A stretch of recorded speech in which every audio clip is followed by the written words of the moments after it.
Hey, welcome to Family Wealth Planning Partners. I'm Brian Ramsey, and this is our monthly market and economic update, and this is March 2021. So three things on our mind today. Number one is unemployment. Number two is the stimulus bill that got passed somehow. And number three is kind of what do we see over the next 3 to 6 months with things starting to open up and how that might impact, the markets and the overall economy. So let's start off with employment numbers. Employment numbers for February came in a lot better. So remember, we look at two different aspects of the employment. There's employment and unemployment. So first of all, on the employment side, the street was looking for 200,000. It came in at 379,000, and that's great. It's better than expected, but we got a long way to go. Remember, back all of last year, we lost millions and millions of jobs. So the fact that we're heading in the right direction is a good thing. That's a good sign for economy. That basically says that employers are willing to hire back those that they've laid off. So that's a good thing. We're heading in the right direction moment, as we like to say.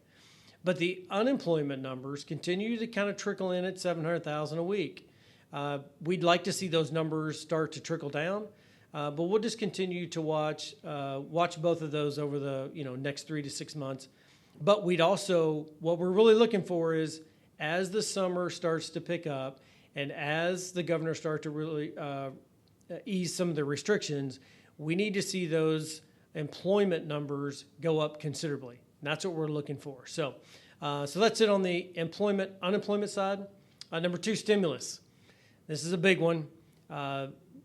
Somehow they passed a $1.9 trillion stimulus package. We didn't think it was going to be 1.9. We thought maybe it'd come in at a trillion or 1.2 trillion, but they got the full 1.9 passed.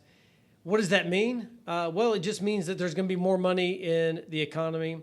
So the Federal Reserve is continuing to support our economy. We feel like the market was sort of baked in the fact that we were going to get some stimulus done. They didn't know what the amount was, but they would get some stimulus completed around this time. So we feel like the market was sort of artificially inflated based on the fact that they were going to get this other stimulus done. Now, it came in much higher than we anticipated, which could just mean that more money's getting out into the market, which would mean that, we're going out, you and I, as individual people that get the stimulus, and are those that get it, and they're going to go out and hopefully spend that money, which continue to spur along the economy. That's a good thing. It's actually pretty good timing because we're starting to get into the warmer months. And more people are getting vaccinated. I did see the other day, I think the CDC released something, or somebody did, that said that 10 to 12% of the population has now been fully vaccinated. And that's awesome. That's a great, we're making great strides towards getting the overwhelming majority of folks vaccinated. So that's a good thing. It's pretty interesting timing because we are approaching the summer months, which means more and more people are going to want to get out after being cooped up over the winter. Having been vaccinated or getting more and more people vaccinated, they're going to feel more and more comfortable about getting out, which means they're going to feel more comfortable about going out to eat or going to a movie or going on, getting on a plane and going somewhere. And in fact, I would say the majority of folks that have come in to visit with us so far this year that have talked about taking vacations, they've all said, we've already booked vacations for this year. Maybe it's a little bit more longer in the summer or even into the fall, but we are seeing more and more folks that are saying, hey, I'm willing to get out and do some traveling and that sort of thing, which is a good thing because that sort of spurs along the economy. So that's a good thing.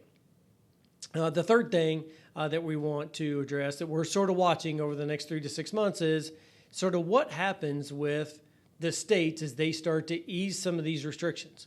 We've already seen, this is the second week of March, we've already seen that I think there's 11 states that have no mask, no social distancing requirements. We'll see if that holds up. Hopefully it does. We don't see a spike in any COVID cases. That'll give assurance to other governors that still have some restrictions in place to ease those restrictions on a faster pace. So that's a good thing. We're getting into the summer months. People are going to want to start to get out of the house. People are going to want to start to travel. And as governors start to release these restrictions and they see that other states that have released it, that there's no huge spike, that'll give more and more confidence to everybody to get out and go do things, which means you're going to go out and spend money, whether it's $10 to get a scoop of ice cream, or maybe a couple scoops of ice cream, or it's to pick a cruise and go somewhere on a cruise ship. Doesn't matter. It just means we're going to be getting out more and more into the community and spending money. And that's really what our economy needs, because the spending spigot that the government's been giving us over the last 14 months is done. We won't get another stimulus bill. Might get an infrastructure bill. That's a whole different debate. But right now we feel like that's going to be the last stimulus that we get. So now it's going to be on the back of us to get out and support this economy. I think, and what we think here in the office is that we really believe that moving forward over the next 3 to 6 months, throughout the summer months, this economy and market are going to continue in a positive direction. Only because of the stimulus that got done, that was great, but it's more so that we're easing some of these restrictions, and it all comes down to people feel more and more comfortable by getting out because we're getting more and more vaccinated. That's what it all comes down to. It's going to support our economy moving into the summer months. That's what we believe, and so that's what we're going to look forward to. Now, things could change, no doubt about it. We'll continue to monitor the economic data that comes out every month. We're going to continue to produce these every single month moving forward so that you kind of know what we're thinking and what we're seeing and what we're watching. But we want to take a more shortened view. So we're only going to look out 3 to 6 months, and that's about it. That's really all the market looks forward to. So that's all we're going to do. But anyway, as of right now, as of March 2021, I wouldn't say we're bullish on the market, but I'd say we're more positive on the market than we might have been, say, 3 months ago. So that's where we stand. Those are some of the things we're watching. And if you've got any questions or you want to come meet with us or you just want to call us up and pick our brain about some matter, feel free. We're happy to have a conversation about any of this stuff. And as relative information or important information comes out, we may wind up doing another video sometime throughout the month. But we're going to try to do them on a consistent basis every month so that you guys know exactly where we stand.